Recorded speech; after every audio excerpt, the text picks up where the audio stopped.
제가 최근에 흥미로운 책을 하나 보았습니다. 제목이 이렇습니다. 기다림은 낭비가 아니다 라는 책이에요. 이번 말씀 준비하면서, 오늘의 말씀 준비하면서 이 책이 계속 떠올랐습니다. 왜냐하면 우리는 너무 쉽게, 그리고 너무 자주 우리의 인생의 어떤 시간을 낭비라고 생각하기 때문이죠. 생각해 보십시오. 우리는 기다리는 것 그다지 좋아하지 않습니다. 여러분 별로 안 좋아하시죠? 기다리는 거. 결과가 좀 빨리 나왔으면 좋겠고, 상황이 빨리 정리되기를 원하고, 하나님도 내 기도를 좀 빠르게 응답해 주셨으면 좋겠다라고 기대하죠. 그런데 현실은 그러지 않을 때가 많습니다. 기도의 응답도 바로 오지 않고, 상황도 생각보다 훨씬 오래 지속되고, 앞이 보이지 않는 시간들이 길어지면 그때 우리는 왜 이렇게 오래 걸릴까? 이 시간들이 정말 너무 아깝다. 언제까지 기다려야 하는 걸까? 이렇게 생각을 하죠. 그런데 이 책은 우리에게 다른 시각을 보여줍니다. 기다림은 그냥 버텨야 하는 시간이 아니라 하나님이 일하고 계신 시간이라고 말하고 있어요. 겉으로 보기에는 아무 일도 일어나지 않는 것 같고 내 삶이 멈춰 있는 것처럼 느껴질지라도 그 시간 속에서 하나님은 분명히 일하고 계신다라는 것이죠. 그래서 책의 제목처럼 기다림은 낭비가 아니다라는 거예요. 근데 여러분, 기다림만 낭비가 아닐까요? 우리의 인생에는 기다림보다 훨씬 더 견디기 어려운 시간들이 있죠. 예상치 못했던 일들이 터지고, 계획이 무너지고, 두려움과 불안이 한꺼번에 몰려오는 시간들이 있어요. 성경의 표현으로 하자면 그것은 우리 인생의 풍랑을 만나는 시간과도 같아요. 우리는 이런 시간을 어떻게 받아들여야 할까요? 솔직하게 말하면 그 시간은 기다림보다 훨씬 더 낭비처럼 느껴져요. 기다림은 그래도 좀 조용히 버틸 수 있다고 하지만 풍랑은 우리를 흔들어 놓잖아요. 내 마음을 흔들고 내 계획을 흔들고 때로는 내 믿음까지도 흔들어 놓습니다.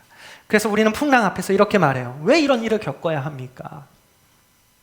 이건 정말 쓸데없는 시간 같습니다. 아무 유익도 없는 시간입니다. 그런데 오늘 우리가 함께 보게 될 말씀은 이런 우리의 생각을 완전히 뒤집어 놓습니다. 기다림이 낭비가 아닌 것처럼 우리가 지나가는 그 풍랑의 시간도 결코 헛된 시간이 아니다라는 거죠. 그래서 오늘 설교의 제목을 풍랑은 낭비가 아닙니다 라고 정하게 되었어요. 오늘 본문을 통해서 우리는 그 풍랑이 왜 우리에게 낭비가 아니고 왜 우리에게 필요한지, 그리고 하나님께서 그 시간을 통해 어떤 일을 이루시는지를 우리가 차근차근 살펴보려고 합니다.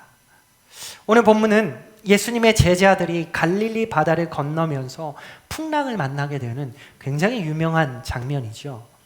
그런데 이 장면을 여러분 제대로 우리가 이해하려면 지금 이 제자들이 어떤 상태에서 지금 배를 타게 되었는지를 먼저 살펴보는 것이 중요합니다.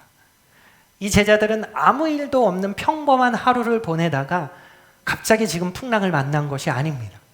그들은 바로 직전에 엄청난 사건을 경험했어요. 기억하세요? 어떤 사건이 있었는지? 요한복음 6장 맨 처음을 보면 몇 주가 지났지만 나눈 지 오병이어 기적이 있었잖아요. 한 어린아이가 가지고 왔던 보리떡 5개와 물고기 2마리, 그 작은 도시락이 수천 명의 사람들을 먹이고도 남는 기적의 사건이었어요. 성인 남자만 5천 명, 거기에 여자와 아이들을 합친다면 2만 명은 좋게 될 그 사람들을 배불리 먹고 남는 조각이 12바구니가 되었다라고 기록을 하고 있어요.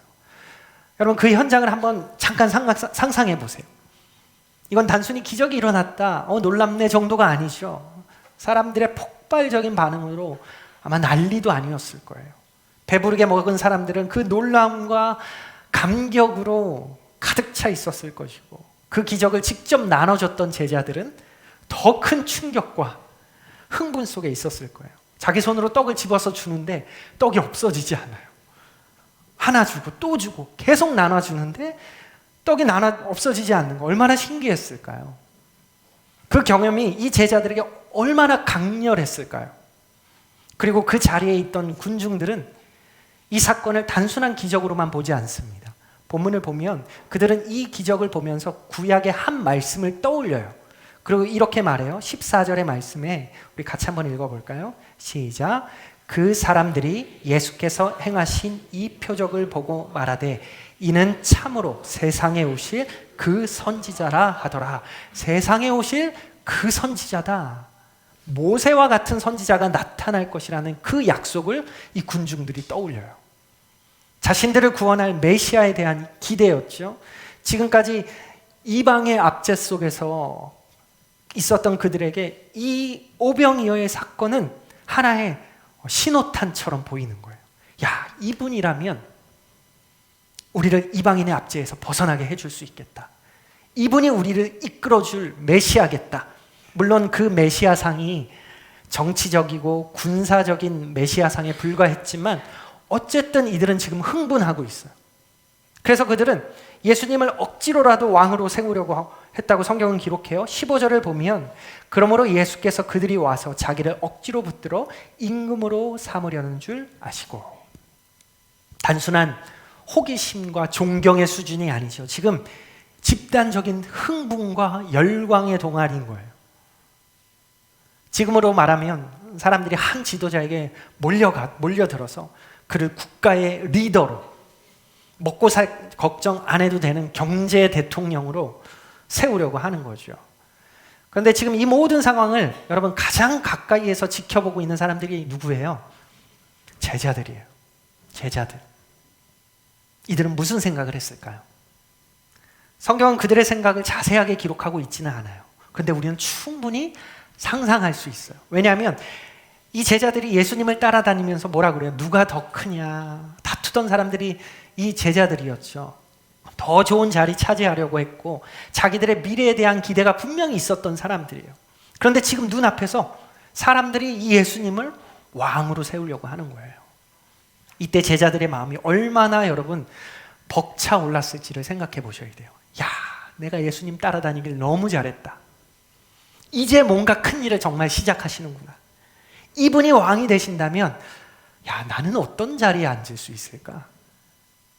그들은 그런 마음으로 벅차올랐겠죠. 분명히 그런 마음이 있었을 거예요. 그런데 바로 그때 우리 예수님께서 전혀 예상치 못한 행동을 하십니다. 군중을 흩어 보내세요. 그리고 제자들은 강제로 배에 태워서 건너가게 하세요. 너희들 먼저 가. 그리고 자신은 혼자 산으로 올라가시죠. 15절 후반절을 보면 임금으로 삼으려는 줄 아시고 다시 혼자 산으로 떠나가시니라 라고 기록하고 있어요. 이건 제자들의 기대와 완전히 반대되는 방향입니다. 지금은 이럴 때가 아니라 사람들을 더 끌어모아야 하고 제자들과 함께 지금 이 열광의 분위기를 계속 이어가도 현찮을 판인데 그냥 흩어 보내시는 거예요. 제자들 입장에서는 정말 이해하기 어려운 결정이었겠죠. 아쉬움도 있고 약간은 섭섭했을 거예요. 왜 그랬을까? 지금이 기회인 것 같은데. 그래도 그들은 배를 탑니다. 그리고 갈릴리 바다를 건너가기 시작해요. 그 배 위에서 제자들이 무슨 얘기했을까요, 여러분? 아마 조금 전에 있었던 기적 이야기 계속 했겠죠. 야, 너 그때 봤어? 떡이 계속 나오잖아. 나 너무 신기했어. 그때 사람들 반응 봤지. 그 표정 봤지. 야, 너무 신기하다. 서로 이렇게 말하면서 자기가 어떤 대단한 사람이 된 것처럼 흥분이 가라앉지 않았을 거예요. 그리고 마음 한편에서는 앞으로에 대한 기대가 계속 커지고 있었겠죠. 야, 이제 우리 어떻게 될까? 정말 예수님이 왕이라도 된다면 난 뭐 하지? 나 뭐 할 수 있지? 그런데 바로 그 순간 그들이 전혀 예상하지 못한 일이 일어납니다. 바다가 거칠어지기 시작해요. 잔잔하던 물결이 요동치고 바람이 불어오고 배가 흔들리기 시작합니다. 조금 전까지 기적의 한가운데 있었던 이 사람들이 이제는 풍랑 한가운데 서 있게 돼요. 오늘 말씀은 바로 그 이야기를 우리에게 들려주고 있습니다. 우리가 지금 요한복음을 계속해서 살펴보고 있지만 오늘 이 사건, 오늘 이 본문의 사건은 마태복음과 마가복음에도 나와요. 그리고 특히 마태복음에서는 오늘 이 사건을 조금 더 자세하게, 디테일하게 기록하고 있어요. 우리가 잘 알고 있는 것처럼 예수님이 풍랑 속에서 물 위로 걸어오시잖아요. 그때 제자들이 뭐라고 말해요? 유령이다 라고 말하는 장면. 그게 마태복음에 기록되어 있어요. 그리고 용감했던 베드로가 만약에 주님이시면 저로 명해서 물 위를 걸어가게 해 주십시오. 와라 하시죠. 그리고 물 위를 걸어가다가 베드로가 갑자기 바람을 보고 겁이 나서 물에 빠지는 그 장면 기억하시죠? 오늘 본문 요한복음은 이것을 간단히 기록하지만 마태복음은 이렇게 자세히 기록하고 있어요. 오늘 우리는 이 본문들을 함께 묵상하면서 오늘 말씀을 배워보려고 하는데, 특별히 이 풍랑이라고 하는 것이 우리 믿음의 사람에게 왜 낭비가 아닌지를 우리가 포커스를 맞춰서 말씀을 나눠보겠습니다. 풍랑이 낭비가 아니라면 우리 인생에서 어떤 의미를 가지는지, 왜 하나님께서 굳이 그런 풍랑의 시간을 우리에게 허락하시는지를 함께 살펴보겠습니다. 오늘 본문이 우리에게 가장 먼저 보여주는 첫 번째 이야기는 이거예요. 풍랑은 우리의 헛된 기대를 깨뜨린다라는 거예요. 우리의 헛된 기대를 깨뜨려요. 여러분, 제가 설명한 것처럼 지금 제자들이 어떤 상태로 배를 탔을지 여러분 이제 그려지시죠? 어떤 마음으로 지금 그들이 배 위에 있을지. 그냥 평범한 하루 보냈다가 배에 오른 사람들이 아니라 엄청난 기적을 방금 경험했어요. 사람들의 열광을 봤어요. 그리고 마음속에 기대가 잔뜩 부풀어 있어요. 오늘 본문은 그 기대가 이어지는 이야기가 아니라 그 기대가 깨지는 이야기로 시작을 하죠. 바다가 갑자기 거칠어지고 바람이 불어오고 파도가 일어나기 시작합니다. 조금 전까지 마음속에 가득했던 기대가 풍랑 앞에서 전혀 다른 모습으로 드러나기 시작해요. 그들이 붙들고 있던 이 기대가 얼마나 쉽게 흔들릴 수 있는 것인지가 드러나고 있는 거예요. 여러분, 제자들의 문제는 기대했다라는 것 자체가 문제가 아니었어요. 문제는 그 기대의 내용이었어요. 그들은 예수님을 따르고 있었지만 그 안에는 자신들의 생각이 함께 섞여 있는 거예요. 불순물이 끼어 있는 거예요. 예수님이 어떤 분이신지를 깊이 있게 바라보기보다는 그 예수님을 통해서 자신들의 삶이 어떻게 달라질지를 더 기대하고 더 바라보고 흥분하고 있었던 거예요. 그래서 그들의 기대는 자연스럽게 자기중심적인 방향으로 흘러가고 있었어요. 나 어떤 자리에 앉게 될까? 나 정도면 저 사람보다는 좀 높은 데 앉지 않을까? 이런 제자들이 좀 여러분 한심해 보이십니까? 네, 여러분, 이 모습이 우리의 모습이에요. 우리는 하나님 믿죠. 그리고 하나님을 향해 기도하고 하나님을 의지한다고 고백해요. 그런데 그 믿음의 안의 모습을, 속을 들여다보면 그 안에는 여러 가지 생각들이 함께 섞여 있는 경우가 많아요. 하나님을 향한 신뢰와 함께 내 삶이 이렇게 되기를 바라는 내 기대가 섞여 있고요. 이 문제는 이런 방향으로 풀려야 한다는 내 생각이 그 속에 섞여 있고, 하나님께서 이런 방식으로 일해 주셔야 한다는 내 방식이, 내 기준이 그 안에 섞여 있는 거예요. 그래서 우리는 하나님을 믿고 있다고 생각하지만 사실은 하나님이 이루어 주실 내 기대를 붙들고 있는 경우가 많이 있는 겁니다. 이것이 바로 우리 믿음 안에 섞여 있는 불순물이에요. 헛된 기대예요. 불순물이에요. 겉으로 보기에는 믿음처럼 보여요. 그 안에는 다른 것이 근데 함께 들어와 있어요. 그래서 평안할 때는, 우리의 삶이 평안할 때는 그 상태가 잘 드러나지 않아요.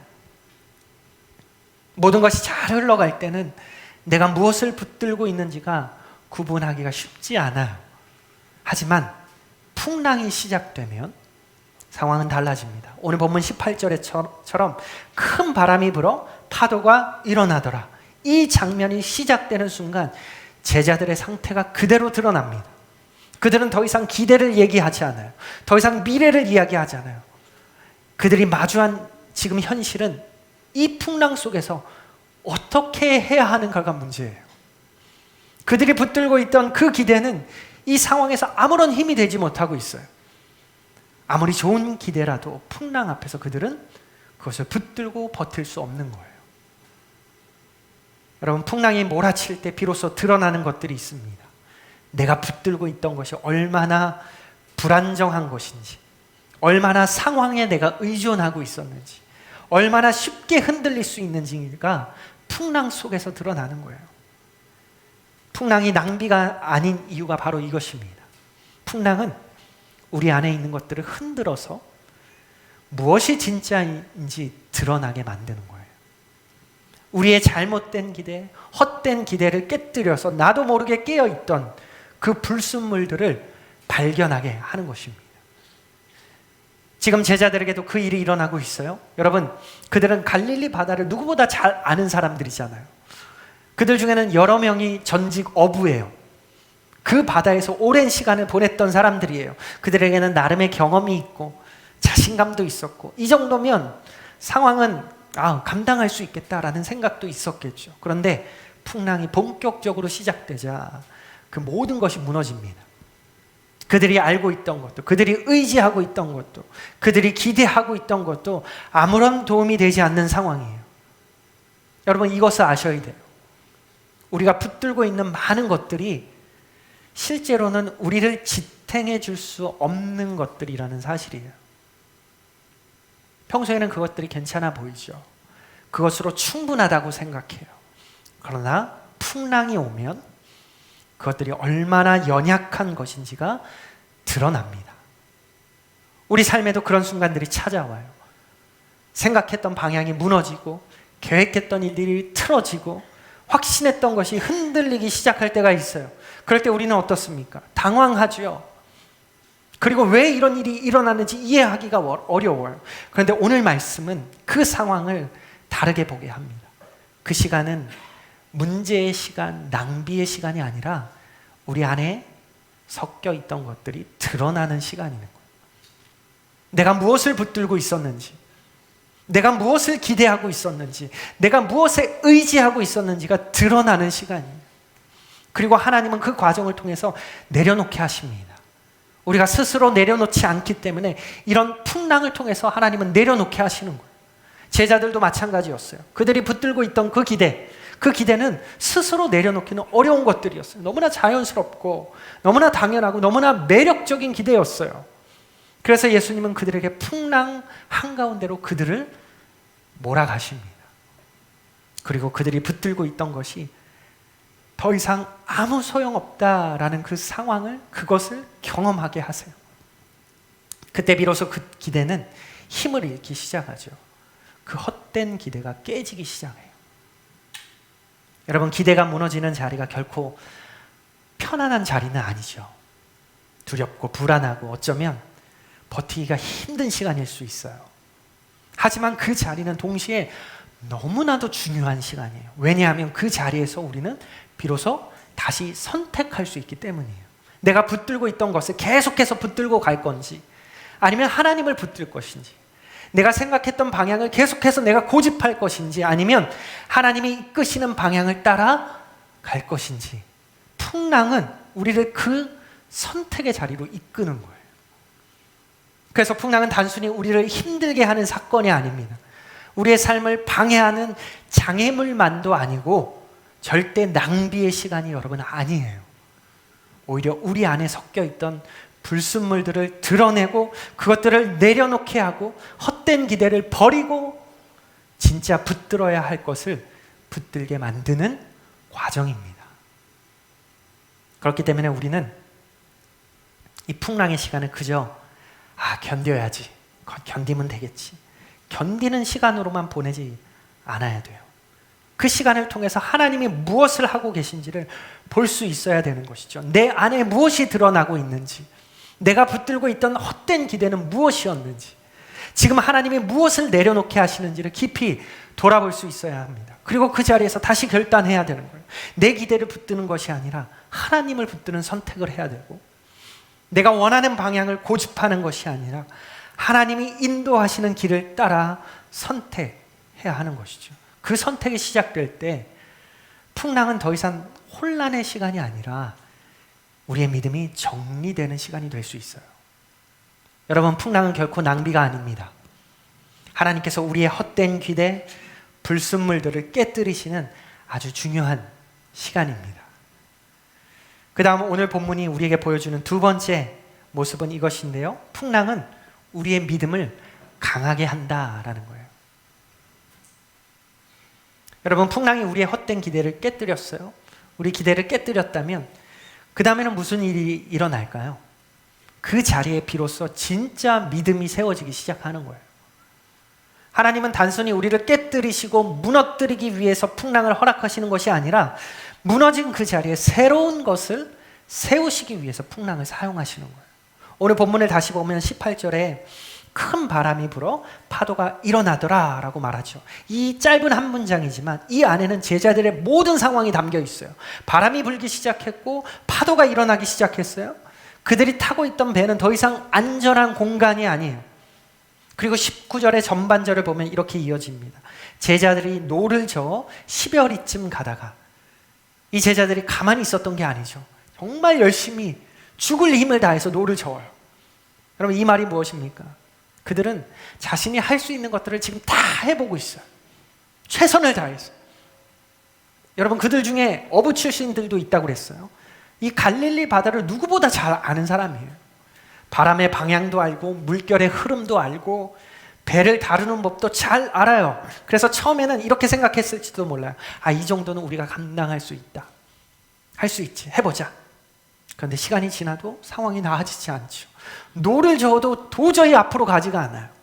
바람은 계속 불고요. 파도는 점점 거세져요. 결국 그들이 깨닫게 되는 것은 하나예요. 우리가 할 수 있는 것이 아무것도 없구나를 깨닫게 돼요. 여러분, 우리가 보통 믿음이 강하다라는 것을 어떻게 생각합니까? 뭔가 잘 해내는 상태로 생각을 해요. 기도를 잘하고 사역을 잘 감당하고 하나님을 위해 뭔가를 이루어내는 모습, 이런 것들이죠. 이런 것들을 보면서 야, 믿음 좋다, 믿음이 강하네 라고 얘기할 수 있어요. 그리고 우리가 오병이어의 현장을 다시 한번 생각을 해보면 그 기적 한가운데서 떡을 나눠주던 이 제자들의 모습을 여러분 다시 생각해 보세요. 마치 능력 있고 믿음이 강한 모습처럼 보여지기도 해요. 능력이 막 나타나요. 하지만 오늘 말씀은 우리에게 전혀 다른 기준을 보여줍니다. 믿음이 강하다는 것은 내가 뭘 할 수 있느냐, 무엇을 할 수 있느냐의 문제가 아니라 내가 무엇을 의지하고 있느냐의 문제라는 거예요. 풍랑 속에 들어가 보니까 그들이 의지하고 있던 것들이 하나씩 다 무너져요. 경험도 무너지고 기술도 무너지고 자신감도 무너져요. 그리고 그 모든 것이 무너진 자리에서 비로소 이 고백이 가능해지는 거예요. 주님, 내가 할 수 있는 것이 아무것도 없습니다. 지금 이 상황에서 내가 할 수 있는 유일한 것은 주님 이름 부르는 것뿐입니다. 여러분, 근데 이게 믿음이에요. 이게 믿음이에요. 믿음은 내가 할 수 있기 때문에, 내가 뭔가를 하기 때문에 생겨나는 것이 아니라 오히려 내가 할 수 없기 때문에 주님을 찾게 되는 것이 믿음입니다. 이것을 가장 잘 보여주는 사람이 있죠. 사도 바울이에요. 사도 바울이 고린도후서 12장에 보면 자신에게 육체에 가시가 있다라고 말하잖아요. 어떤 질병이 있었던 것 같아요. 그것이 눈의 질병이었는지 아니면 두통이었는지 아니면 간질이었는지 정확하게 알 수는 없어요. 그런데 바울은 그 정말 없어졌으면 좋겠는 그 고통, 그 가시를 제거해달라고 하나님께 간절히 기도했어요. 3번이나 그것도. 그런데 하나님은 그것을 제거해 주시지 않아요. 대신 이렇게 말씀하십니다. 고린도후서 12장 8절과 9절 말씀 우리 같이 읽어봅시다. 시작. 이것이 내게서 떠나가게 하기 위하여 내가 3번 내게 족하도다. 이는 내 능력이 약한 데서 온전하여 짐이라 하신지라. 내 은혜가 네게 족하다. 내 능력이 약한 데서 온전해진다라고 말씀하시죠. 여러분, 바울이 강했던 이유가 뭘까요? 문제가 없어서가 아니에요. 그가 능력이 많아서도 아니에요. 자신의 약함을 인정하고 육체의 가시까지도 인정하고 그 자리에서 하나님의 은혜를 붙들었기 때문이에요. 그래서 바울은 이렇게 말합니다. 10절입니다. 10절도 같이 읽어볼까요? 시작. 그러므로 내가 그리스도를 위하여 약한 것들과 능력과 궁핍과 박해와 공고를 기뻐하노니 이는 내가 약한 그때에 강함이라. 내가 약할 때 그때가 강함이다 라고 말하고 있어요. 여러분, 이것이 믿음의 비밀이에요. 믿음이 강하다는 것은 내가 뭐 대단한 것이 아니라, 내가 뭐 대단한 것을 할 수 있는 것이 아니라 내가 하나님을 더 붙들게 되는 것이에요. 나의 약함은 더 철저하게 인정하고 하나님의 강함을 더 신뢰하고 붙들게 되는 것, 여러분 그것이 강한 믿음이에요. 오늘 본문의 제자들을 보면 그들이 오병이어의 현장에서는 열심히 일했잖아요. 떡을 나눠주고 있었고 물고기를 나눠주고 있었고 그 놀라운 능력 한가운데 서 있었어요. 그래서 그들은 스스로도 야, 내가 정말 대단한 사람 된 것 같다 느꼈을지도 모르겠죠. 어깨 뽕이 이만큼 올라갔을 거예요. 왜 안 그렇겠어요? 그런데 풍랑 속에서는 달라요. 아무것도 할 수가 없어요. 노를 저어도 안 되고 경험도 통하지 않고 방법도 보이지 않습니다. 그 자리에서 남는 것은 단 하나예요. 예수님의 이름 부르는 거. 살려주세요. 그리고 바로 그 자리에서 진짜 믿음이 만들어지기 시작하는 것입니다. 주님이 아니면 안 됩니다. 예수님이 아니면 이 상황을 내가 건널 수가 없습니다. 여러분, 이 고백이 나오는 것이 강한 믿음이에요. 그래서 이 믿음은 잔잔한 호수 위에서는 잘 만들어지지 않습니다. 모든 것이 잘 돌아갈 때는 굳이 그렇게까지 주님을 찾지 않아도 살아갈 수 있어요. 버틸 수 있어요. 하지만 풍랑 속에서는 달라요. 다른 것을 붙들 수 없게 돼요. 내 힘도 내 방법도 경험도 더 이상 의지할 수 없게 됩니다. 그때 비로소 우리는 주님을 찾게 되고 주님께 매달리게 되고 주님을 신뢰하는 법을 배우게 돼요. 그래서 풍랑은 우리의 믿음을 무너뜨리는 시간이 절대로 아니고 우리의 믿음을 더욱 강하게 만드는 시간인 거예요. 우리 주변을 보면 지금도 이런 거센 풍랑과 싸우고 있는 분들이 있죠. 특별히 질병과 싸우고 계신 분들, 암과 같은 큰 병과 싸우고 있는 분들이 계세요. 그 시간이 결코 가벼운 시간이 아니겠죠. 왜 아니겠습니까?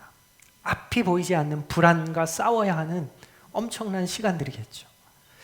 그런데 참 놀라운 것은 그분들을 찾아가서 위로하려고 할 때 때로는 오히려 그분들에게서 믿음을 배우게 되는 때가 있는 거예요. 아, 저 거센 풍랑을 어떻게 견뎌내실 수 있을까?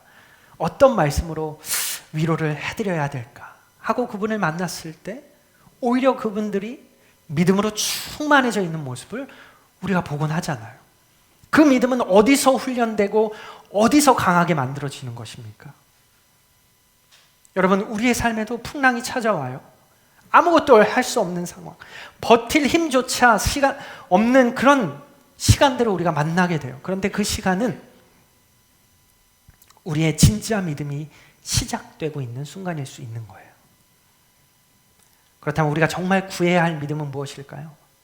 능력을 경험하는 믿음이 아니라 오히려 주님을 붙드는 믿음을 구하셔야 돼요. 내가 뭔가를 해내는 믿음이 아니라 주님 아니면 안 된다고 고백하는 그 믿음, 여러분 이것이 강한 믿음이에요. 주님 아니면 안 됩니다. 예수님 도와주십시오. 여러분, 풍랑은 결코 낭비가 아닙니다. 그 시간 속에서 하나님은 우리의 믿음을 더욱 강하게 연단하십니다. 우리를 더 깊이 주님께 붙어있는 사람으로 만들어 가십니다. 마지막 세 번째로 우리가 붙잡아야 할 것은 이것입니다. 풍랑은 예수님만 바라보게 하는 거예요. 풍랑은 예수님만 바라보게 하는 거예요. 지금 제자들은 갈릴리 바다 한가운데서 풍랑 만나서 여전히 고생하는 중이에요. 밤이 깊어져 갑니다. 바람은 여전히 거세고 파도는 점점 더 높아져요. 그 상황 속에서 제자들은 노를 젓느라 온 힘을 다 쓰고 이미 몸과 마음은 지칠 대로 다 지쳐 있어요. 그런데 그때 예수님이 오시죠. 예수님이 가까이 오십니다. 그런데 제자들의 반응이 어떻습니까? 예수님을 보고 안도한 게 아니라 오히려 두려워하죠. 다른 복음서를 보면 그들은 예수님을 보고 유령이다 라고 소리쳤다고 말해요. 크게 놀라요. 왜 이런 일이 일어납니까? 예수님이 멀리 계셔서 잘 보이지 않아서 그랬을까요? 그렇지 않아요. 이미 그들에게 가까이 오고 계셨어요. 그런데도 그들은 예수님을 제대로 보지 못하고 있죠. 그 이유는 그들의 시선이 예수님이 아니라 풍랑에 붙들려 있었기 때문이에요. 제자들은 지금 예수님보다 풍랑을 훨씬 더 크게 보고 있고, 그래서 예수님이 오시는 그 장면조차 두려움으로 받아들이고 있는 거예요. 이때 예수님께서 말씀하시죠. 20절에 이르되 내니 두려워하지 말라 하신대. 이 말은 나야, 나니까 괜찮아. 이 정도의 말이 아닙니다. 지금 이 말씀은 그들의 시선을 다시 돌려놓는 강력한 선언이세요. 지금 너희가 보고 있는 것이 뭐냐? 지금 너희가 붙잡고 있는 것이 뭐냐? 그 시선을 나에게로 다시 돌려라 라는 부르심이에요. 여러분, 풍랑은 우리의 환경만 흔드는 것이 아니라 풍랑은 우리의 시선을 드러내고 있어요. 그래서 내가 평소에 무엇을 바라보고 살았는지를 그대로 드러냅니다. 우리가 평소에 하나님을 알고 있다고 생각하지만 실제로 우리의 시선은 다른 곳에 여러 가지로 분산되어 있는 경우가 많죠. 일상 속에서는 하나님을 어느 정도 의식하며 살아가지만 막상 풍랑이 오면 우리의 시선은 너무 많은 곳에, 다른 곳에 흩어져 있다는 사실을 발견하게 되는 거예요. 그래서 풍랑은 우리에게 아주 중요한 일을 해요. 흩어져 있던 시선을 한 곳으로 모으는 거예요. 이것저것 붙잡고 있던 것들을 내려놓게 하고 결국 한 분만 바라보게 하는 것입니다. 오늘 본문과 같은 본문 마태복음을 보면 아까도 말했지만 베드로가 물 위를 걷는 장면까지 기록하고 있죠. 베드로가 말해요. 만약 주님이시면 나로 명해서 물 위를 걸어오게 해주십시오. 예수님이 말씀하시죠. 와라. 그때 베드로가 진짜 배 밖으로 나가요. 그리고 진짜 물 위를 걷기 시작해요. 정말 예수님만 바라보면서 눈을 마주치면서 물 위를 걸어요. 그런데 물결을 보기 시작하죠. 출렁이는 파도를 봅니다. 그때 어떻게 됩니까? 물에 쑥 하고 빠져들어가요. 예수님께만 시선을 고정할 때 그때는 물 위를 걸어갔지만 파도를 보고 물결을 보자 빠져버려요. 여러분, 이게 믿음의 본질이에요. 믿음의 본질이 무엇이냐? 주님을 바라보는 거예요. 상황을 보는 게 아니라 주님만, 예수님만 바라보는 것이에요. 예수님만 바라보면 풍랑이 문제가 되지 않아요. 예수님만 바라보면 풍랑이 두려움의 요소가 되지 않습니다. 예수님만 바라보면 상황이 우리를 흔들지 못해요. 예수님만 바라보면 물 위에 서 계신 예수님께 우리도 걸어갈 수 있는 거예요. 이렇게 예수님만 바라보는 것이 여러분 믿음의 본질이에요. 그런데 여러분, 예수님만 바라보라는 이 말 너무 많이 들으시죠? 무슨 뜻이에요? 이게 예수님만 바라보라. 예수님을 건성건성 대하지 않는다는 거예요. 예수님을 대강대강 대하지 않는다는 거예요. 그래서 예수님 앞에 집중한다는 거예요. 우리의 사랑을, 여러분의 관심을, 여러분의 열정을, 그리고 여러분의 헌신을 주님 앞에 대강대강 하지 않고 예수님 앞에 올인하는 게 바로 예수님께 시선을 고정하는 거고 예수님만 바라보는 거예요. 여러분, 저희 집에 6학년, 4학년 두 아들이 있죠. 4학년짜리가 지금 목발을 하고 있는 것도 아시죠? 둘 다 남자아이들이어서 그런지 평소 학교에서 있었던 일을 그렇게 자세하게 집에 와서 하지 않아요. 오늘 뭐 했어? 뭐 특별한 일이 있었어? 저는 자주 물어보거든요. 일부러 물어요. 궁금하기도 하고 얘네들이 입을 열기 위해서 자주 물어봐요. 물어보면 좀 생각하는 척은 하더라고요. 생각하다 없었어요. 이렇게 끝나요. 근데 여자아이들이 있는 집을 이야기를 들어보면 미주알, 고주알 이것저것 정말 말도 많이 한다는데 우리는 좀 그렇지 않아요. 그런데 이상하게 우리 애들이 이야기를 잘 할 때가 있어요. 언제냐면 샤워실에서 씻을 때예요. 제가 애들 등을 씻겨주거나 아니면 같이 샤워하다 보면 그때 아이들이 갑자기 말을 막 꺼낼 때가 있어요. 아빠 있잖아요. 오늘 학교에서요. 그러면서 하나둘씩 이야기를 풀어놓기 시작해요. 여러분, 그 시간이 참 귀해요. 귀한 시간이에요. 그래서 저는 그때 최대한 집중해서 반응해 주려고 합니다. 와, 정말? 진짜? 야, 재밌었겠다. 잘했네. 그래서 어떻게 됐는데? 계속 반응해 주는 거예요. 이렇게 맞장구를 쳐주면 우리 아이들이 어떨까요? 더 신나서 막 얘기하는 거죠. 이것저것. 그날 일들을 쫙 풀어놓기도 해요. 여러분, 아이들도 다 알아요. 아빠가 자기 이야기에 집중하고 있는지 아니면 그냥 건성으로 듣고 있는지 다 알아요. 여러분, 하나님도 마찬가지예요. 우리 주님께 시선을 고정한다는 거, 예수님만 바라본다는 게 무엇이냐? 그 예수님을 여러분 건성건성 대하지 않는 거예요. 우리의 신앙이 평온하고 잔잔한 호수 같을 때는 마음이 다른 곳에 가 있을 때가 많죠. 기도도 하고 말씀도 들어요. 예배도 드리지만 하나님을 건성으로 대할 때가 있는 거예요. 그런데 풍랑이 오면 여러분 상황이 달라집니다. 더 이상 건성으로 하나님을 대할 수가 없어요. 마음을 분산시킬 여유도 없어요. 다른 것을 붙잡고 있을 힘도 없어요. 오직 한 분, 붙들 수밖에 없는 그분, 그 상황이 되는 거예요. 그때 비로소 우리의 시선이 진짜 하나님께 향하게 되는 거죠. 예수님만 바라보게 되는 거예요. 제자들도 지금 그 과정을 지나가고 있는 것입니다. 그들에게 풍랑이 없었다면 그들은 여전히 헛된 기대 속에서 한자리 해보고자 머물러 있었겠죠. 풍랑이 없었다면 예수님을 그렇게 간절하게 찾지 않았을 수 있어요. 그러나 풍랑 속에서 그들은 더 이상 다른 것을 볼 수 없게 되었고 예수님만 바라보게 됩니다. 그리고 그때 그들의 두려움을 향해서 예수님이 말씀하세요. 내니 두려워하지 말라. 여러분, 이것이 풍랑이 낭비가 아닌 이유입니다. 우리의 시선을 다시 하나님께로 돌려놓으시는 거예요. 그리고 예수님만 바라보게 하시는 거예요. 풍랑은 우리를 그 자리로 이끌어 갑니다. 여러분, 우리의 인생을 항해와 같다라고도 말하죠. 그래서 우리는 다가오는 풍랑을 피할 수 없어요. 피하고 싶지만 피할 수 없어요. 지금은 잔잔하더라도 언제 또 큰 풍랑이 닥칠지 아무도 몰라요. 그러나 우리가 오늘 말씀을 통해서 반드시 기억해야 할 것은 풍랑은 절대 낭비가 아니다라는 사실이에요. 풍랑은 우리의 헛된 기대를 깨뜨립니다. 우리가 붙들고 있던 것들, 하나님보다 더 의지하고 있었던 것들, 내 생각, 내 기준, 내 욕심, 그 불순물들을 드러내시고 무너뜨리십니다. 그리고 그 풍랑은 우리의 믿음을 더 강하게 만드시는 거예요. 내가 할 수 있다고 생각했던 그 자리에서 나는 할 수 없습니다 라고 고백하게 만들고, 그 자리에서 비로소 하나님을 붙드는 진짜 믿음을 세워가시는 거예요. 그리고 풍랑은 결국 우리를 한 자리로 이끌게 되죠. 예수님만 바라보게 되는 자리예요.